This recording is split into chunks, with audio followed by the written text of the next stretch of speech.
Miss Case, may I come in? Sure. Hi. I'm going to do my hand hygiene.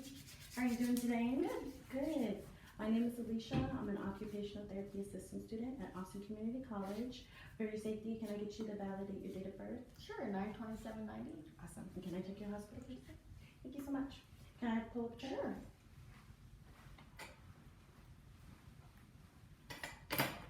So I'm here today to do some manual muscle testing on your shoulder girdle. It should take about 20 minutes, no more than that. But before we get started, are you experiencing any pain right now? I'm not. No pain? Awesome. So all that manual muscle testing is, I'm going to have you in a certain position. I'm going to apply a little resistance, and it's your job to hold that position and not let me break it. Okay? In case you do experience any kind of pain, just stop me, let me know, and we'll go from there, okay? Sounds good. All right, and I will have to put my hands on your shoulder and your arm to apply the resistance. Is that okay? That's fine. Awesome. Do you have any questions for me? I don't. Okay, are you ready to get started? Awesome. Okay, so the grading scale I'm going to use is 5 out of 5 is normal, and that means that you can do full range of motion, and with maximum resistance, you don't break your position. There's 4 out of 5, which is good. You can do full range of motion, but with maximum resistance, you break your position. And then there's 3 out of 5, which is fair. You can do full range of motion, but with little to no resistance, you break. Then there's 2 out of 5, which is poor. You can only do full range of motion with gravity eliminated. There's 1 out of 5, which is trace. You can do a muscle contraction that is palpable, but there's no movement. And then there's 0 out of 5, which is 0, and there's no movement and there's no muscle contraction. So I'm gonna do a quick postural assessment. If I can have you speak to the edge of your chair, back straight, hands down, and palms facing me. I'm going to check your frontal, sagittal, and transverse planes, and I'm checking for alignment, symmetry, and rotation. And is it okay if I touch your shoulder? Sure. Okay, checking your scapula. All right. Okay, looks good. You can relax. So the first motion that we're going to do is scapular abduction and upward rotation. My patient is going to be short sitting. She's going to raise her arm up to about 130-degree shoulder flexion. The muscle that powers this movement is the serratus anterior.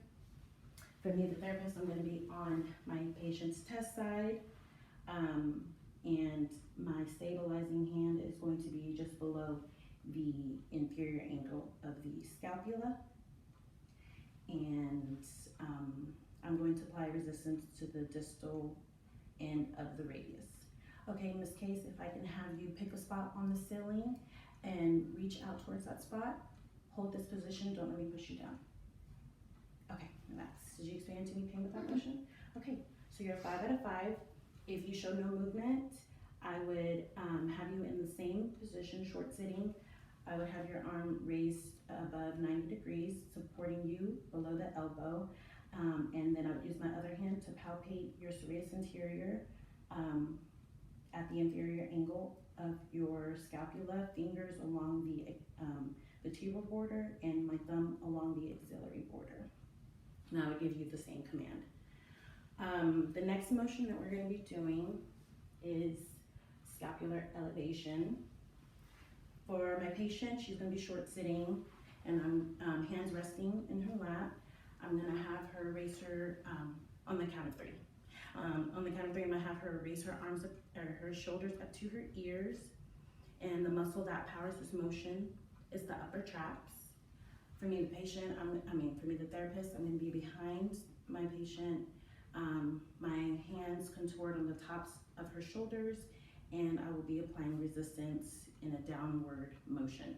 Okay, Ms. Case, on the count of 3, if you can raise your shoulders up to your ears and don't let me break your position. 1, 2, 3. Okay, relax. Did you experience any pain with that motion? Okay, so you're a 5 out of 5. If you weren't able to lift your shoulders up at all, I would have you lying prone. I would support you underneath underneath your shoulder, and I would use my other hand to palpate your upper traps, which would be on the posterior lateral third clavicle, and then I would give you the same command to try and lift your shoulder up to your ear. So for the next motion that we're going to be testing, I'll actually need you to lie down prone. And this is for abduction, scapular adduction. And so I'm going to reach up a little bit, okay? Other side.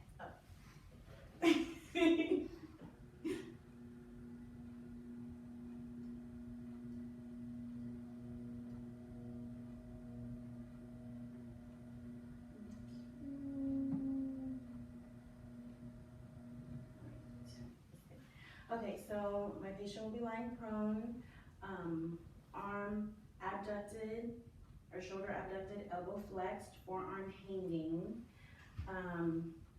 head on either side, whichever's comfortable. For me, the therapist, I'm going to be on my patient's test side. I'm going to be stabilizing the opposite or contralateral scapular area, and I'm going to have my patient raise her, on the count of 3, raise her arm up, her elbow up towards the ceiling. The muscle that powers this motion is the middle traps, and I'm going to apply resistance at the shoulder. Okay, Ms. Case, on the count of 3, I want you to lift your elbow up towards the ceiling and hold that position. Don't let me break it. 1, 2, 3. Okay, and relax. Did you experience any pain with that motion? Okay. If you weren't able to lift your elbow up at all, I would eliminate gravity by coming underneath your arm and supporting your shoulder and your arm. And I would palpate your middle traps with my other hand by locating T1 through T5. And I would give you the same command to try and lift your elbow up towards the ceiling. So, and I already asked about your pain level. Did you experience any pain with that motion? Okay. So the next motion we're doing is scapular adduction and depression. If I can have you scoot down a little bit. Thank you. So my patient is going to have her arm about 145 degrees, forearm neutral, and thumb pointed towards the ceiling, head towards the test side. For me, the therapist, I'm going to be at my patient's test side, and I will have her lift her arm up above her ear. The muscle that powers this motion is the lower traps, and for me, the therapist, I will have my stabilizing hand just below the scapula across the thoracic spine.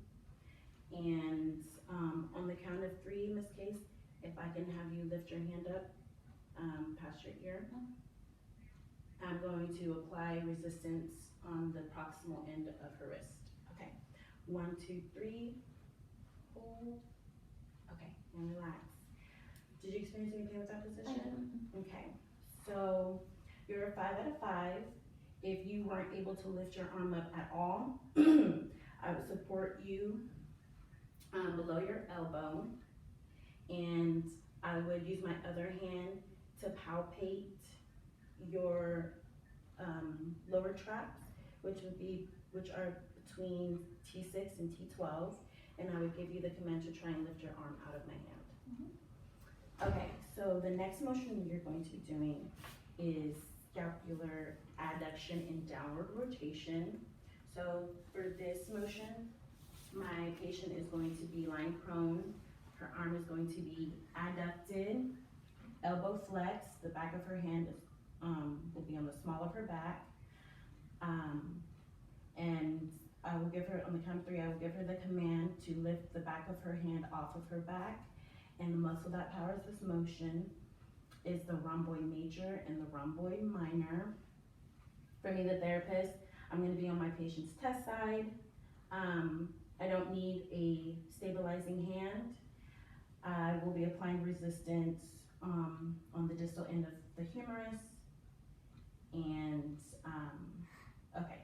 So in this case, if I can have you on the count of 3, lift your hand off the small of your back and hold it, don't let me break that position. Okay. 1, 2, 3. Okay, and relax. Did you experience any pain with that motion? I did not. Okay, awesome. So you're a 5 out of 5. If you weren't able to lift your hand off your back at all, I would have you sitting short sitting. I would support your, because your arm would be in the same position, adducted and flexed, and I would support your wrist. And I would palpate your rhomboid major by palpating underneath the vertebral border of your scapula, and I would give you the command to try and lift your wrist and hand out of my hand. Okay. So I'm gonna lower you down for the last motion. We're gonna be doing, which is scapular depression. Okay, I think you're being pushed or now I am? Okay. Okay, so for this motion, my patient's gonna be short sitting, hands at either side, flat on the mat, feet stretched out, ankles crossed. And she's going to be, on the count of 3, she'll lift her buttocks off of the mat. And the muscle that powers this motion is the latissimus dorsi. For me, the therapist, I'm gonna be behind my patient. I'm not gonna stabilize and I'm not gonna apply any resistance because gravity is going to be her resistance.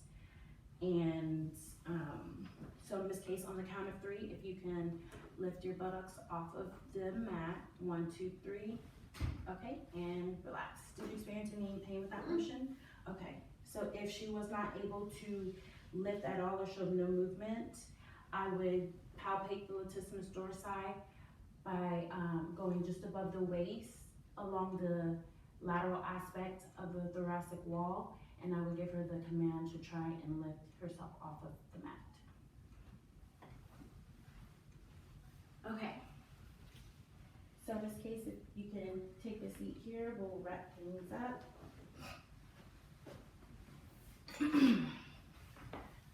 So how are you feeling? Are you in any pain? I'm not. Okay.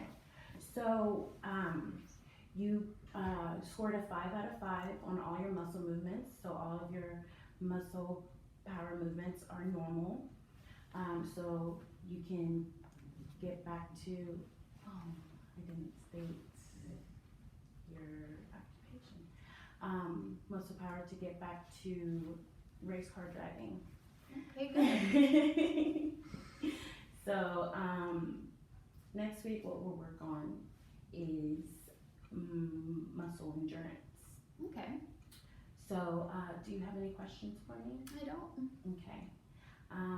Well, if you don't have any questions for me, I'll see you next week on Wednesday. But before I leave, I'm going to make sure to leave you safe.